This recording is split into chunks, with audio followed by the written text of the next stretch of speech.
Ya, shalom saudara-saudaraku yang terkasih dalam Tuhan Yesus Kristus. Shalom. Ya, amin. Puji Tuhan ya. Sungguh luar biasa kita ada dalam persekutuan dengan Tuhan kita Yesus Kristus melalui firman-Nya lagi di hari ini, Minggu tanggal 17 November tahun 2024. Hari ini kita akan membaca firman Tuhan yang terambil dari Injil Matius pasal 22 ayat 37 hingga ayat 39. Injil Matius pasal 22 ayat 37 hingga ayat 39.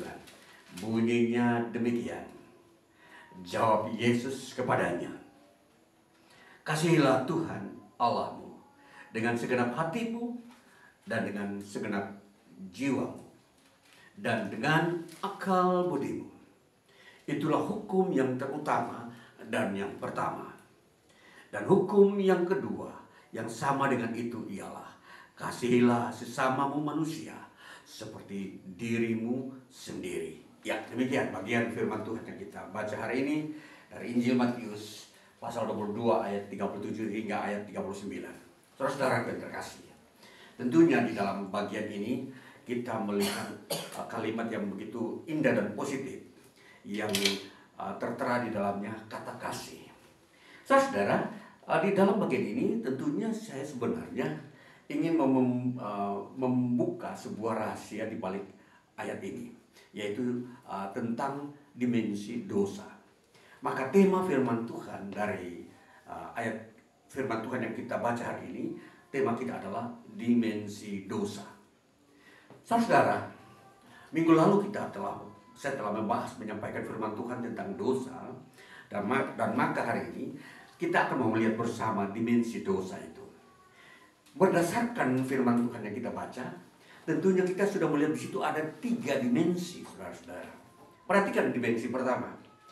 Dikatakanlah kasihilah Tuhan Allahmu. Itu adalah dimensi pertama. Dan kemudian kasihilah sesamamu. Itulah dimensi kedua. Dan kasihilah dirimu sendiri. Itulah dimensi ketiga, saudara-saudara. Saudara-saudara, kalau kita mau memperhatikan 3 dimensi ini, tentunya di sini kita masuk ke dalam sebuah ruangan yang memang tidak bisa disamakan. Tuhan punya ruangan tidak bisa dimasuki oleh manusia. Ya, artinya manusia itu mempunyai ruangan yang memang sudah dikhususkan bahwa itu untuk manusia. Nah, kemudian di dalam manusia yang begitu banyak, ada setiap individu yang mempunyai kepentingan sendiri. Setiap orang mempunyai kepentingan dan keinginan sendiri. Jadi itulah yang disebut ruangan-ruangan yang tidak bisa dilanggar. Tidak mungkin seseorang memaksa kepada orang lain, kamu harus seperti saya. Nah, tidak bisa. Karena dimensi individu itu tidak sama dengan dimensi sosial. Nah, jadi hal-hal yang menyangkut umum itu tidak bisa dipaksakan untuk individu. Nah, itulah sebabnya dimensi-dimensi ini yang kita soroti sebagai 3 dimensi. Nah, saudara, kita harus semakin teguh dan mengerti dimensi ini. Dan ternyata dimensi ini, 3 dimensi ini juga berhubungan dengan dosa. Nah, artinya apa, saudara? Dosa yang ada terjadi di muka bumi di tengah kehidupan manusia ternyata telah menyentuh 3 dimensi ini. Nah, baik, kita mau melihat dimensi yang pertama, dosa manusia terhadap dimensinya di mana Tuhan itu berada. Artinya dosa itu memang ditujukan kepada Tuhan secara langsung. Nah, itulah perbuatan dosa manusia. Saudara, sebelum kita mau melihat apa perbuatan dosa manusia kepada Tuhan seperti apa, maka kita mau melihat dulu, saudara, bahwa setiap peristiwa yang ada di dunia ini itu ada hubungan sebab akibat. Kalau ada perintah Tuhan, itu karena ada dosa. Ya, jadi kalau Tuhan memberikan perintah, kasihilah Tuhan Allahmu, itu berarti ada dosa yang manusia perbuat, yaitu terhadap Tuhan. Nah, itulah sebabnya hubungan sebab akibat ini disebut kasualistik, ya, hubungan sebab akibat. Jadi kalau ada sebuah penyebab, pasti ada akibatnya. Sebab akibat. Karena sebabnya dosa, maka akibatnya Tuhan menciptakan atau mengeluarkan perintah, kasihilah Tuhan Allahmu. Saudara-saudara, jadi kalau kita melihat hukum hubungan sebab akibat ini, sesungguhnya di situ ada unsur apa di situ, saudara-saudara? Di situ ada unsur, sebenarnya itu ada solusi. Contoh, kalau ada orang sakit perut, ya ini sakit, lalu dia pergi ke dokter, dokter bilang ini obatnya, obat sakit perut. Berarti apa yang dokter berikan itu adalah solusi, ya toh? Nah, kalau dokter nasihati, kalau kamu sakit perut jangan makan cabai terlalu banyak. Nah, itu berarti sebuah perintah yang dikeluarkan oleh dokter, jangan makan cabai terlalu banyak.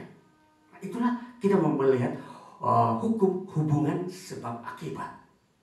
Sama, ketika firman Tuhan berkata, kasihilah Tuhan Allahmu, itu bagaikan obat yang akan mengobati manusia yang sedang berdosa terhadap Tuhan. Nah, nanti kita melihat dosa apakah itu, sehingga manusia dianjurkan oleh Tuhan untuk mengasihi dia. Nah, ini adalah bagaikan obat. Nah, itu dimensi yang pertama, saudara-saudara. Lalu kita mau melihat, kalau perintah Tuhan itu dianggap sebagai obat, maka manusia harus memandang perintah Tuhan itu memang betul-betul sebagai obat. Jangan menolaknya. Ya, tentunya apa yang Tuhan perintahkan itu adalah satu-satunya obat yang mujarab. Ya, tidak ada obat yang lain untuk menyembuhkan penyakit yang manusia lakukan, yaitu dosa terhadap Tuhan. Nah, itulah sebabnya dikatakan hukum mengasihi Tuhan adalah hukum yang utama dan pertama. Sudah tidak ada yang lain yang bisa menolong manusia untuk tidak berbuat dosa. Nah ini saudara-saudara, kita memahami ini sebagai kita mempelajari bahwa perintah Tuhan itu bukan tanpa alasan. Perintah Tuhan itu adalah memang mempunyai hubungan sebab akibat. Nah, untuk apa? Untuk mengeluarkan manusia dari masalah ini. Jadi dosa adalah sebuah permasalahan yang manusia sedang alami. Itu yang harus kita pandang, saudara-saudara. Jadi kita sekarang ini di dalam mempelajari Alkitab, membaca Alkitab, harus dengan memakai prinsip yang dikatakan tadi, hubungan sebab akibat, kasualistik. Jadi di situ manusia mau memahami bahwa Tuhan sesungguhnya peduli dengan manusia. Tuhan memberikan perintah itu supaya manusia itu diobati, disembuhkan dari permasalahannya dia yang selalu berbuat dosa terhadap Tuhan. Nah, itulah yang pertama kita paham. Jadi setiap perintah Tuhan yang kita baca dalam Alkitab, itu tujuan itu menolong kita keluar dari permasalahan. Masalah apa saja. Nanti kita melihat masalah bukan saja kepada Tuhan, masalah kita dengan sesama, masalah kita dengan diri kita sendiri. Itu ada obatnya, saudara-saudara. Nah, jadi sesungguhnya kalau kita melihat masalah yang begitu banyak yang sedang dihadapi oleh manusia itu, tentunya tidak bisa kita mengambil jalan keluar menurut pandangan manusia.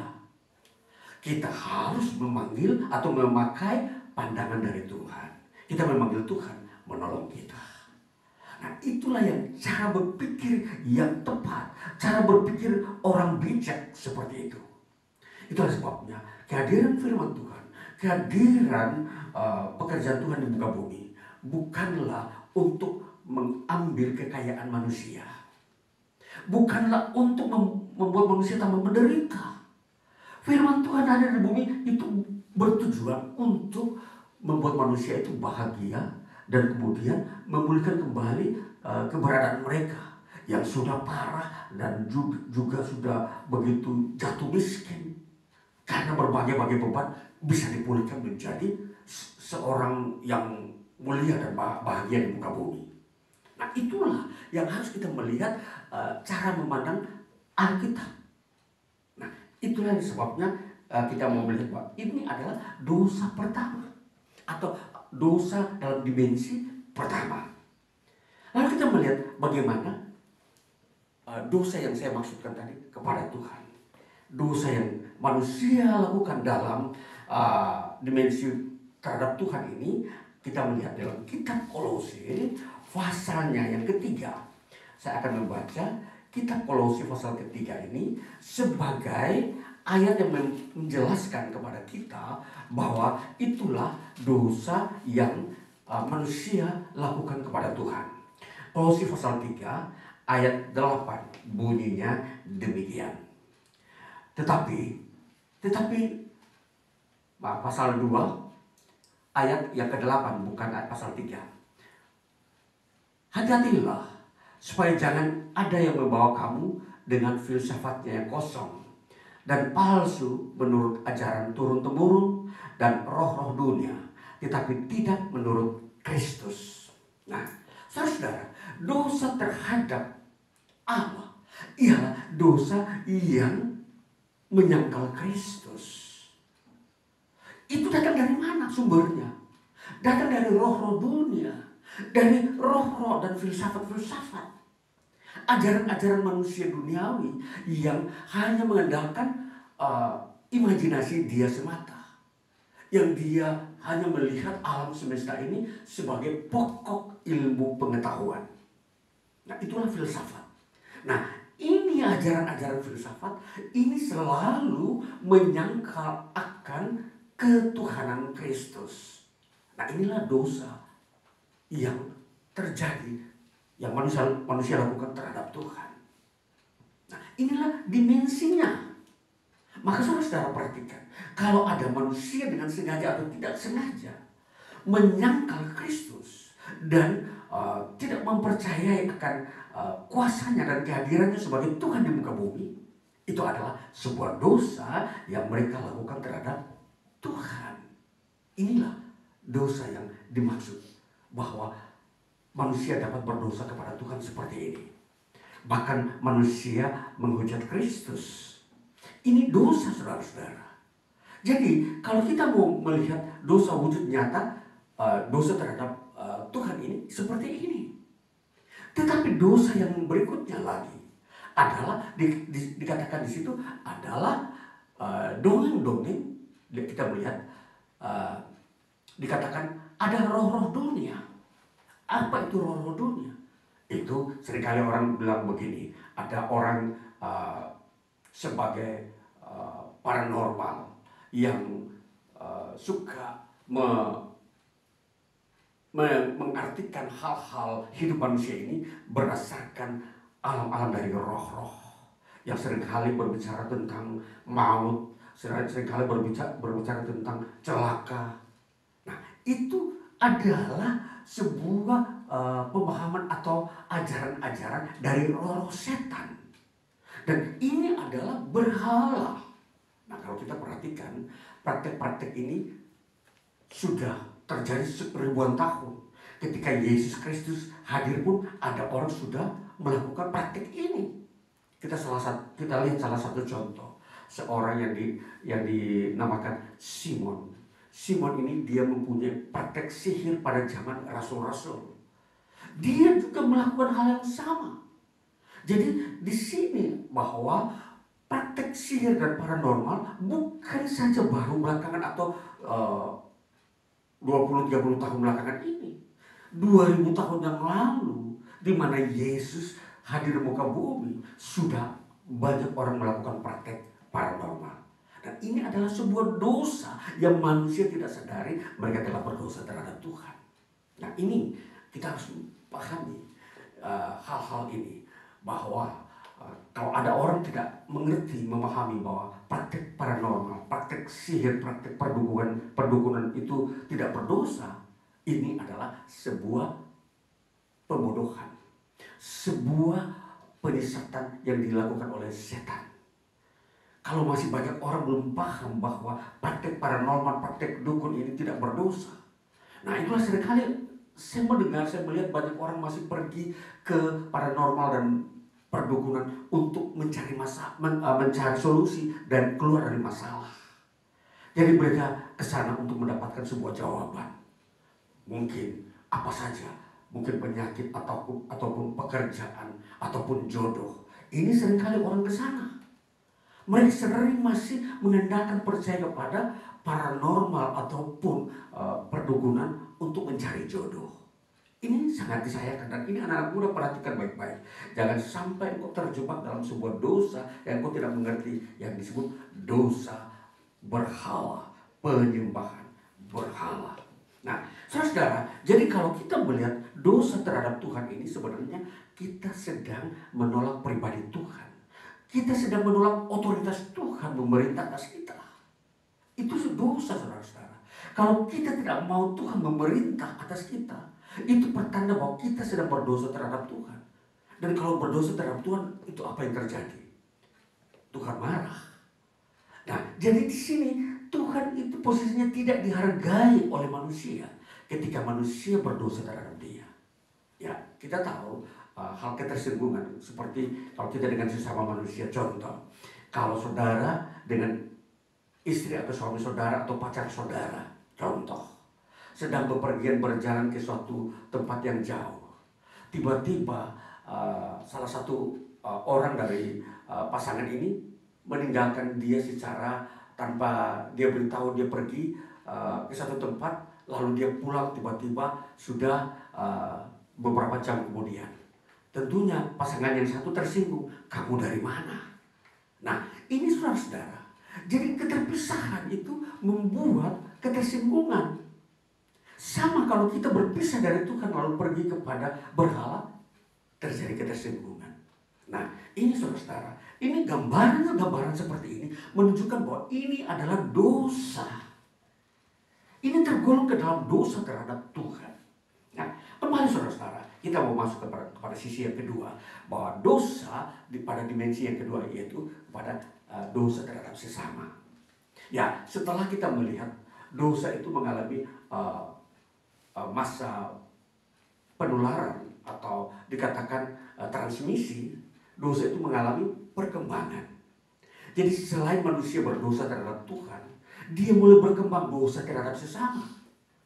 Jadi sesamanya dia, entah mungkin orang lain, entah pokoknya orang yang dapat diketemui, entah itu sahabat, apakah mungkin kakak atau adiknya, siapa saja yang disebut sesama, itu bisa terjadi dia pun berdosa. Nah, jadi kita memperhatikan bahwa dosa ini sudah masuk ke dalam seluruh lingkungan kehidupan manusia. Jadi bukan saja kepada Tuhan, tetapi juga kepada sesama. Jadi setiap orang di dunia ini pasti pernah melakukan sebuah dosa terhadap sesamanya. Nah, mari kita memperhatikan dosa apakah yang manusia lakukan terhadap sesamanya.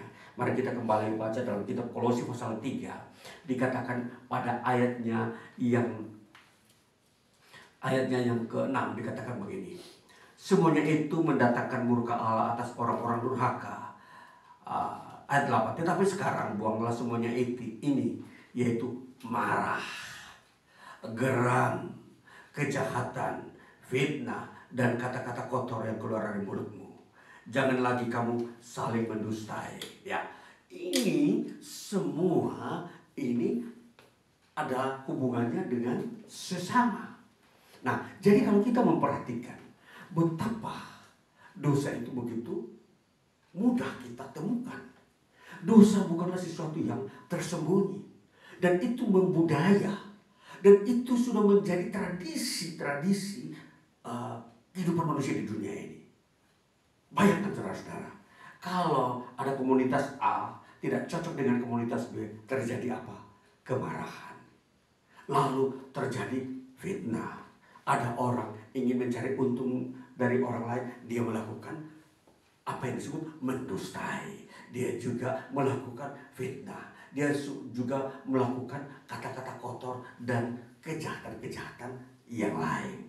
Nah, ini dosa terhadap sesama. Nah, itu pertanda bahwa kalau kita melihat seluruh aktivitas kita di dunia ini, tidak ada satupun yang dikatakan tidak pernah berbuat dosa. Selalu ada. Kesempatan untuk berbuat dosa dan dosa terjadi selalu ada. Nah, itulah sebabnya gambaran ini untuk kita mau melihat bahwa bagaimana kita mau melihat hidup kita manusia di dunia. Bahwa setiap kali kita berhubungan manusia, berhubungan dengan sesama manusia, berkomunikasi, selalu ujung-ujungnya ada dosa. Ya, boleh kata saya kasih contoh. Ada persahabatan dua remaja.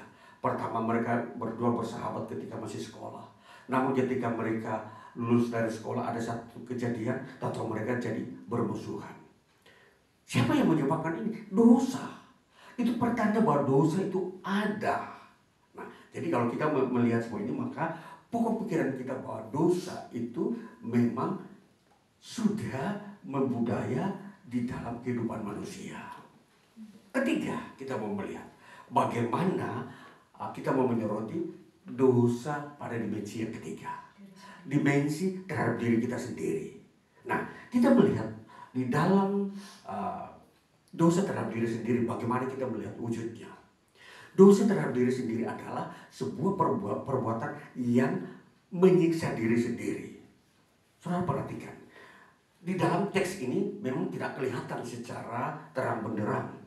Tetapi kalau dikatakan di dalam ayat Matius 22 ayat 39 tadi, kasihilah sesamamu seperti kasih terhadap dirimu sendiri. Nah, itu artinya apa, saudara-saudara? Kalau kita bisa mengasihi sesama, menolong sesama, kita membuat sesama itu tidak menderita, maka kita pun wajib melakukan itu kepada diri kita sendiri. Nah, itu artinya bahwa itu dosa terhadap diri sendiri itu juga ada kalau kita tidak mengerti. Ya, contoh kalau kita perhatikan ya, tanpa sengaja banyak orang telah terlibat dengan melakukan dosa terhadap dirinya sendiri. Ya, pertama, kalau ketika dia katakanlah marah, atau katakanlah dia dibenci oleh orang lain, atau dia tidak disenangi oleh orang lain, apa yang dilakukan? Seringkali dia memukul dirinya sendiri, seringkali dia mengutuk dirinya sendiri, atau seringkali dia berkata, dia membuat dirinya menderita dengan cara dia tidak mau makan. Nah, ini tanpa disadari, saudara-saudara. Orang yang tidak dididik dengan baik bagaimana cara mengasihi dirinya sendiri, maka dengan terpaksa dia melakukannya karena dia tidak tahu. Kita lihat, ketika dia gagal di dalam sebuah sekolah, ketika dia gagal di dalam sebuah usaha, dia mulai menjadi orang frustrasi, putus asa. Itu dosa terhadap diri sendiri. Kalau dia frustrasi, kalau dia menjadi orang yang menahan diri atau membuat dirinya sendiri tersiksa di dalam kamar atau di tempat-tempat yang sepi, ini terjadi dia menderita. Nah, ini saya mau sampaikan saudara-saudara. Ini dosa ini seringkali orang anggap ini bukan dosa. Mereka bilang itu hak asasinya dia, terserah dia mau menderita, itu badannya dia sendiri. Tapi sadarlah saudara, memang kita tidak bisa merubah dia kalau dia sendiri tidak sadar. Perlu dia disadari bahwa itu engkau sedang melakukan dosa terhadap dirimu sendiri. Nah, tentunya apa? Setiap dosa ada penghukumannya. Tuhan tidak menghukum kita seperti itu. Hanya kita menghukum diri kita sendiri, sehingga terjadilah penghukuman terhadap diri sendiri. Kita mengutuk diri sendiri. Tuhan tidak melakukannya, tapi kita yang membuat dengan sengaja. Nah, dari sini belajar saudara-saudara. Ini contoh yang pertama. Contoh yang kedua, yaitu ketika orang semua itu, katakanlah orang sedang mengalami sebuah masalah krisis. Mungkin dia bercerai, mungkin dia di PHK dari pekerjaan. Lalu dia apa? Bunuh diri. Ini saudara, ini jauh lebih parah lagi. Maka membunuh diri, sadar atau tidak sadar, saudara telah melakukan dosa terhadap dirimu sendiri. Saudara telah menjerumuskan diri saudara sendiri ke dalam neraka. Ini, jadi tidak ada orang lain yang menyesatkan saudara, saudara sendiri. Karena saudara memang tidak mau membawa diri saudara kepada penolong hidup ini, ialah Tuhan. Maka saudara, perhatikan, manusia memang tidak bisa menolong kita secara 100%. Tetapi janganlah kita menambah beban itu kepada diri kita sendiri, menjadi sebuah dosa terhadap diri sendiri. Maka perhatikan ini saudara. Maka kalau kita hidup di dunia ini mendengar Injil, maka di sini adalah penolong bagi saudara. Injil adalah berita yang selalu berinisiatif untuk menolong siapa saja yang mengalami masalah. Jadi teristimewa ketika saudara mengalami masalah dalam diri saudara. Ini yang paling sulit dikerjakan oleh siapapun. Kalau diri sendiri ini tidak mau terbuka, maka setiap orang yang mau masuk di dalam diri saudara menolong pun tidak mampu. Maka itulah sebabnya, jauh sebelum terjadi masalah-masalah yang begitu berat, hari-hari ini, dengarkanlah Injil, saudara-saudara. Dengarkanlah firman. Karena disinilah saudara memiliki peluang-peluang untuk mendapatkan pertolongan. Nah, kembali saudara-saudara. Jadi kalau kita sudah melihat 3 dimensi dosa ini, maka di dalam pandangan hidup kita, setiap perjalanan hidup kita bertemu dengan orang lain. Ingatlah, saudara juga harus memperhatikan diri saudara. Jadi bersahabat dengan sesama bukan berarti kita merelakan diri kita untuk dihancurkan demi sahabat. Bukan, saudara-saudara. Jadi hak sahabat dengan kita itu sama sederajat. Kalau kita mengasihi sahabat, kita juga mengasihi diri sendiri. Jangan kita membuat diri kita menderita demi kemakmuran sahabat. Itu tidak masuk dalam logika hukum kebenaran. Kebenaran tidak mengizinkan seseorang berkata bahwa demi kebahagiaanmu aku rela menderita. Itu tidak bisa, saudara-saudara. Ini bahasa-bahasa roh-roh kegelapan, ini bahasa-bahasa dunia, ini bukan bahasa kebenaran. Ini seringkali dipakai anak muda ya. Anak muda ya kalau sedang berpacaran ya. Ya, demi kebahagiaan kita aku rela menjual seluruh pakaianku, seluruh kekayaanku. Saudara-saudara, ini perhatikan bahasa-bahasa yang seringkali salah dalam penempatan. Kebenaran selalu menyatakan sesuatu itu mempunyai kesetaraan. Mengasihi sesama itu harus berdasarkan kita mengasihi diri sendiri. Apatah lagi kalau saudara sudah menikah. Perhatikan, ini sesama itu berarti harus bisa saudara praktikkan untuk diri saudara. Jadi kalau mengasihi istri atau suami sama seperti saudara mengasihi saudara, diri saudara sendiri. Itu maksudnya. Apatah lagi kalau kita praktikkan terhadap sahabat, terhadap siapa saja yang kita kenal, yang memang kita mempraktikkan sebuah kebenaran. Jadi kebenaran itu selalu nyata, tidak bisa yang satu dirugikan, yang lain diuntungkan. Kebenaran selalu memberikan keuntungan secara bersamaan. Itu. Jadi kalau kita perhatikan ya, di dalam hidup ini harus perhatikan nilai-nilai ini. Jadi jangan sampai kita salah menerapkannya. Demi saya, engkau harus menderita. Demi kau, aku harus menderita. Itu tidak boleh. Harus demi aku, kamu dan aku sama-sama bahagia. Itu pengertian yang kita harus pakai. Jadi hidup di dunia ini kita harus mendapat sebuah ukuran, norma-norma yang harus kita pakai. Maka norma dari sisi inilah maka kita pakai supaya tidak jatuh ke dalam dosa. Jadi hukum yang Tuhan berikan itu supaya apa? Kita tidak jatuh dalam dosa. Maka itu adalah obat. Maka kalau kita tidak memakai hukum kasih sesama dan seperti diri sendiri, maka kita akan jatuh ke dalam dosa. Ya pasti. Karena keluar dari hukum, maka akibatnya adalah dosa. Nah, itulah sebabnya hukum hubungan sebab akibat ini perlu kita perhatikan. Jadi tidak ada sesuatu itu berjalan dengan sendirinya. Itu pasti ada hukum hubungan sebab akibat. Nah, jadi saudara-saudara, kalau Tuhan sudah memberikan sebuah hukum kepada kita, kepada manusia, maka hukum itu adalah obat. Saudara, hukum itu obat.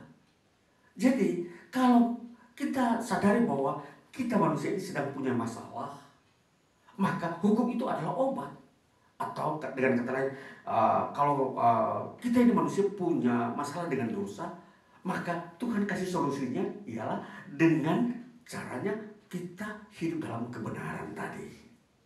Nah, jadi kalau kita sudah bisa menerapkan itu berarti kita dengan yakin sudah bisa keluar dari sebuah dosa.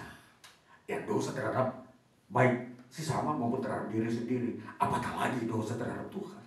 Jadi kalau kita sudah mengerti ini, maka pastilah kita bahagia. Karena dosa ini selalu ada dalam 3 dimensi ini. Tidak ada di dimensi keempat. Kita tidak bisa berdosa terhadap binatang. Kita tidak bisa berdosa terhadap tumbuh-tumbuhan. Tidak ada. Karena apa? Artinya apa? Dosa itu hanya ditujukan kepada sesama dan diri dan Tuhan. Jadi kalau seringkali ada orang berkata, seseorang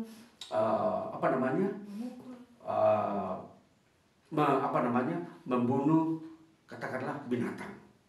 Seringkali orang bilang itu berdosa. Saudara, kita perhatikan. Tuhan menciptakan manusia itu segambar dengan Tuhan. Maka inilah yang dikenakan hukum keberdosaan. Kalau binatang adalah sebuah penciptaan Tuhan yang memang itu tidak dikenakan dosa kepada mereka. Jadi jangan salah menerapkan dosa, saudara-saudara. Memang kalau kita melihat secara nalar manusia, ketika seseorang menyiksa atau membunuh binatang atau menyiksa binatang, ya, seringkali orang merasa kasihan. Betul, memang itu dia tidak menghargai ciptaan Tuhan. Tapi kalau penerapan hukum dosa itu tidak bisa di situ. Dosa yang terjadi hanya manusia dengan sesama. Kalau dia menyiksa sesama itu berdosa. Nah, jadi perhatikan saudara-saudara. Jadi nanti penilaian Tuhan ketika seseorang berdosa, ketika dia berdosa terhadap sesama, baru efeknya dia berdosa terhadap alam, terhadap binatang dan tumbuh-tumbuhan. Nah ini, jadi itu hanya efek, bukan subjeknya atau pokoknya. Jadi itu hanya efek-efek. Jadi alam ini rusak karena memang manusia berdosa terhadap Tuhan, sesama dan diri sendiri. Nah, jadi di sini kita memahami dosa. Jadi jangan menerapkan sebuah hukum dosa pada tempat yang tidak sesuai dengan kebenaran. Karena Tuhan menerapkan firman-Nya, menetapkan firman-Nya untuk menerangkan kepada kita bahwa inilah hukum yang benar. Jadi kalau hukum yang benar adalah dosa terhadap Tuhan, sesama dan diri sendiri, itu saja. Itu 3 dimensi saja dosa itu yang Tuhan perhitungkan. Nah, jadi dengan kata lain bahwa kalau apakah kita membiarkan seenaknya menyiksa binatang lalu dikatakan itu tidak berdosa, tidak seperti itu. Itu bukan berarti kita dengan sengaja merusaknya. Kita juga harus memperhatikan, kalau kita sudah mengasihi Tuhan, sesama dan diri sendiri, maka kasih kepada alam semesta itu pun akan terwujud. Kita akan mengasihi binatang, kita akan mengasihi pohon-pohonan, itu akan terwujud seperti itu. Tetapi di dalam hukum, Tuhan menilai hukum dosa tidak seperti itu. Kalau kita mengasihi binatang, lalu Tuhan bilang itu kita melakukan kebenaran, tidak. Itu relatif, itu tidak masuk dalam hukum. Jadi kalau kita mengasihi binatang itu bukan berarti kita telah melakukan kebenaran. Tidak. Itu tidak masuk dalam hitungan. Maka ini perhatikan saudara-saudara, ciptaan ini yang Tuhan utamakan adalah manusia. Jadi sekali-kali lebih baik kita perhatikan ini. Sehingga ketika kita betul-betul mau menerapkan sebuah kebenaran, manusialah sebagai objek. Ya. Jadi kalau kita mengasihi binatang, ya tidak salah. Artinya kita juga melihat keindahan yang Tuhan ciptakan. Dan untuk apa disiksa kalau memang dia tidak berbahaya. Ya contoh saja. ada orang melihat ular, binatang yang begitu berbahaya, apakah dia tidak atau dia membiarkan begitu saja? Tentunya dia akan, kalau orang yang tidak bisa menangkap, dia akan membunuhnya. Nah ini sebuah pandangan, sesuatu pandangan ini kan seperti itu. Jadi kita melihat, mengukur bahwa dosa itu sesungguhnya hanya ada di sekitar Tuhan dan manusia. Nah, jadi kita perhatikan baik-baik sehingga kita itu tidak menuduh diri kita, oh saya dosa banyak. Apa? Saya membunuh nyamuk 1000 ekor. Saya membunuh cicak atau ular 1000 ekor. Ini siapa yang menilai seperti ini? Tidak ada sebuah catatan yang menuduh bahwa manusia berdosa kalau dia membunuh ular 1000 ekor. Nah, ini saudara. Jadi di sini pandangan ini perlu kita luruskan kembali tentang keutamaan-keutamaan kita di dunia ini. Jadi apa yang utama, itulah yang harus diperhatikan. Yang tidak masuk keutamaan itu adalah sebuah istilahnya sebagai tambahan. Itu tidak masuk dalam hitungan. Nah, baik saudara-saudara, dari hal-hal inilah kita lebih fokus. Jadi kita mencintai manusia daripada hewan. Jadi kalau ada musuh, ada orang menyiksa binatang, kita tidak perlu memusuhi manusia yang menyiksa binatang. Iya, ya kan? Ya jelas. Karena manusia, walaupun siapapun dia tidak manusia, dia lebih tinggi daripada binatang. Seringkali ada orang memusuhi sesama manusia karena orang tersebut menyiksa binatang. Ini sebuah kekeliruan, saudara-saudara. Baiklah, mari kita meluruskan pemikiran-pemikiran yang benar itu. Jadi manusialah yang harus kita kasihi atau kita berrelasi dengan mereka agar terjadi kebaikan. Nah, ini saudara. Jadi di dunia ini perlu banyak reformasi, perlu ada banyak pembaruan, pertobatan pikiran, cara berpikir, bahwa kita memandang manusia itu sesungguhnya sesuai dengan kebenaran. Ya, manusia itu adalah gambaran Tuhan, diciptakan sesuai dengan pribadi Tuhan. Sedangkan binatang dan tumbuh-tumbuhan di luar itu.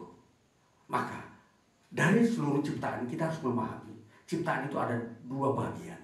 Satu yang utama, satu yang tidak utama atau di luar gambaran Tuhan. Jadi gambaran Tuhan inilah yang harus kita perhatikan. Nah, dosa itu masuk ke dalam gambaran manusia ini, gambaran Tuhan ini ialah manusia. Dosa tidak masuk di dalam binatang.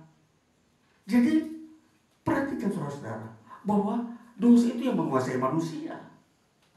Nah, memang efeknya bahwa dulunya binatang sesungguhnya tidak saling memusuhi karena efek manusia berbuat dosa terjadi kepada binatang.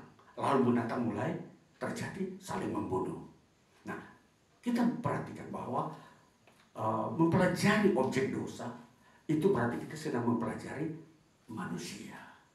Maka di dalam penerapan hidup manusia di dunia ini, kita sedang hidup antara manusia dengan manusia.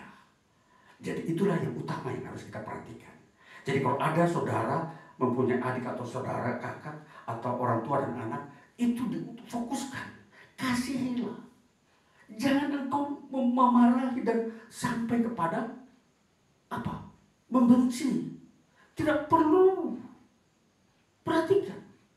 Jangan ada orang lebih mencintai binatang piaraannya, kelinci atau apapun, burung daripada mencintai anaknya. Kekeliruan saudara-saudara. Kasihilah sesamamu seperti dirimu sendiri. Perintah Tuhan seperti itu. Apakah itu anakmu, apakah ibumu. Jadi perintah Tuhan bukan kasihilah binatang. Jadi ini kebenaran firman Tuhan ini harus saya bukakan. Supaya kita mau mengerti bagaimana kebenaran itu. Kebenaran itu yang harus kita praktekkan itu seperti apa. Nah, supaya itu berkenan kepada Tuhan. Supaya kita tidak menimbulkan masalah di dalam diri kita sendiri. Nah ini saudara-saudara. Jadi hari-hari ini kita masuk dalam dunia yang begitu banyak dengan ilmu pengetahuan. Nah, seringkali ilmu pengetahuan umum ini masuk benih di pikiran kita, lalu ilmu pengetahuan tentang kebenaran firman Tuhan itu tersingkirkan. Contoh, bagaimana kalau ajaran manusia semua sedang terjebak mengasihi binatang, lalu dengan sesamanya dibiarkan menderita. Binatang dipelihara tanpa kekurangan makanan. Ada orang di sana yang kelaparan. Bayangkan saudara, banyak orang menghabiskan uangnya untuk membeli makanan untuk binatang piaraan kesayangannya. Sedangkan masih ada saudaranya di sebelah sana yang kelaparan. Itu miris, itu tidak rasional, tidak ada dalam kebenaran. Nah, inilah dosa-dosa yang harus kita keluar dari situ. Jadi jangan kita menjadi manusia yang salah menerapkan kebenaran. Baik, jadi semua ini menuntut kita untuk memperbarui, mereformasi rohani kita yang memang harus bertobat. Tanpa bertobat tidak pernah ada terjadi perubahan. Tanpa ada penyesalan tidak pernah orang akan berubah dalam sikap hidupnya. Hari ini hanya mendengar, besok tetap dijalankan semua keberdosaan itu. Apa-apa yang sudah ditetapkan, ini berdosa, ini tidak, dan ini harus kita lakukan. Kenapa kita tidak melakukannya? Nah, ini perhatikan bagi kita saudara. Saya mau sampaikan sehingga kita lebih berkenan kepada Tuhan. Kita hidup, menata hidup kita benar-benar sesuai dengan petunjuk Tuhan. Jadi jangan sampai kita mengikuti roh-roh dunia. Roh-roh dunia yang mereka dapat dari bagaimana alam ini. Ya, jadi baiklah kalau kita bisa mengasihi Tuhan sesama dan diri sendiri, itu sudah sempurna. Yang lain akan menyusul. Kita akan mengasihi binatang yang lain kalau memang itu dalam kondisi mereka teraniaya atau tertindih oleh berbagai krisis, contoh itu. Jadi disinilah yang saya mau bawa kita kepada sebuah penerapan yang bersifat kebenaran, bukan bersifat hukum-hukum manusia, bersifat apa yang firman Tuhan tetapkan. Baiklah kita semakin mengasihi Tuhan, mengasihi sama, mengasihi diri kita sendiri untuk memasuki hari-hari hidup ini. Hari-hari hidup ini supaya kita tidak tercemar, kita semakin bahagia, kita semakin keluar dari krisis. Kalau kita ingin keluar dari krisis hanya satu cara, lakukanlah hukum kasih. Kasihlah Tuhan Allahmu, kasihlah sesamamu manusia, kasihlah dirimu sendiri. Engkau akan keluar dari krisis. Dunia ini sedang ada dalam krisis berkepanjangan. Karena apa? Mereka adalah dosa terhadap Tuhan sesama dan diri sendiri. Ini dosa yang paling berat yang menimbulkan krisis global saat ini. Percaya saudara. Saya katakan kalau saudara ingin keluar dari krisis-krisis saat ini, kembalilah bertobat. Kasihlah Tuhan Allah, kasihlah sesama manusia, dan kasihlah dirimu sendiri. Tiga ini, Tuhan dan manusia, bukan objek yang lain. Kalau saudara membunuh sesama, saudara tidak mengasihi manusia. Perang itu menandakan engkau tidak mengasihi manusia. Maka saya katakan bertobatlah, keluar dari kesombongan ingin membunuh sesama manusia, perang dan sebagainya. Bertobat saudara. Jadi ini saudara, firman Tuhan hari ini untuk mengajak kita supaya kita semua manusia keluar dari krisis bersama-sama. Kalau tidak keluar, neraka. Karena firman Tuhan sudah diberikan solusi, kalau manusia itu berbuat dosa, ujung akhir hidup manusia adalah neraka. Maka baiklah kita sampai kepada puncak mendengar firman Tuhan hari ini, bahwa anjuran Tuhan, kasihilah Tuhan Allahmu, kasihilah sesamamu, dan kasihilah dirimu sendiri. Itu sudah sempurna, itu sudah berkenan kepada Tuhan. Tuhan Yesus memberkati.